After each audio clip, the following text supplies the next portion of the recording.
बातमी कोल्हापूरमधून कोल्हापूरच्या हातकणंगले तालुक्यातील आळते गावात एक धक्कादायक प्रकार घडला। एका मदरशात अवघ्या 11 वर्षांच्या मुलाची तिथेच शिक्षण घेणाऱ्या अल्पवयीन मुलाने हत्या केल्याची घटना घडली। हत्येचं कारण समजताच पोलिसांसह सर्वांना धक्का बसला।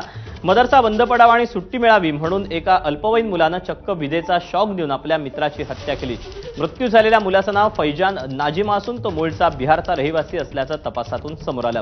हत्या करणारा मुलगाही बिहारचाच रहिवासी आहे। मदरसा बंद पडून घरी जाता यावं यासाठी हा सर्व खटाटोप केल्याचं तपासातून समोर आलं।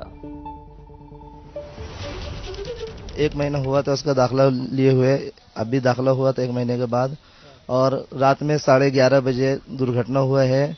और दूसरे दिन जब बच्चों ने जुर्म कबूल किया, जब पता चला है, किसी को पता भी नहीं था कि ऐसा हो सकता है, कभी किसी को मालूम भी नहीं था, किसी को दूर दूर तक गुमान में भी नहीं था कि ऐसा हो सकता है। लेकिन जब फजर की नमाज के लिए जब उठाने गए 5 बजे, तो बच्चे जब उठा रहे हैं तो उठने के लिए बच्चा तैयार नहीं, तो सबको समझ में आया कि बच्चा खत्म हो चुका है, इंतकाल हो चुका है। इन्ना लिल्लाहि व इन्ना इलैहि राजिऊन। उसके बाद सबसे पहले पुलिस को हाथकलंगड़े पुलिस स्टेशन में खबर दी गई है। उसके बाद उनके माँ बाप को, उनके खालू, उनके मामू वगैरह को खबर दी गई है।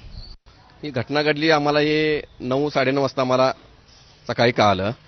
आणि हा मद्रसा गेली 30 वर्ष झाला त्यामध्ये चांगल्या प्रकारे चालू आहे। ट्रस्टी लोकांचं काम बी पारदर्शक आहे। मद्रसामध्ये पारदर्शक कारभार चालतो। शासनाचे सर्व नियमांना अधीन राहून हा मद्रसा चालू आहे।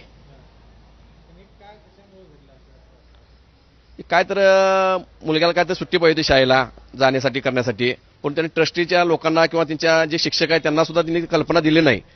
मग त्यांना काहीतरी मद्रसा बंद पडल्यानंतर काय अशी घटना घडल्यानंतर मद्रसा बंद पडल्यावर मला सुट्टी मिळेल या उद्देशाने कृत्य केलं आहे त्यांना। मुलं काहीतरी कांड करायचं आणि मदरसा बंद पडला की आपल्याला एक सोडतील या अपेक्षेने त्यांनी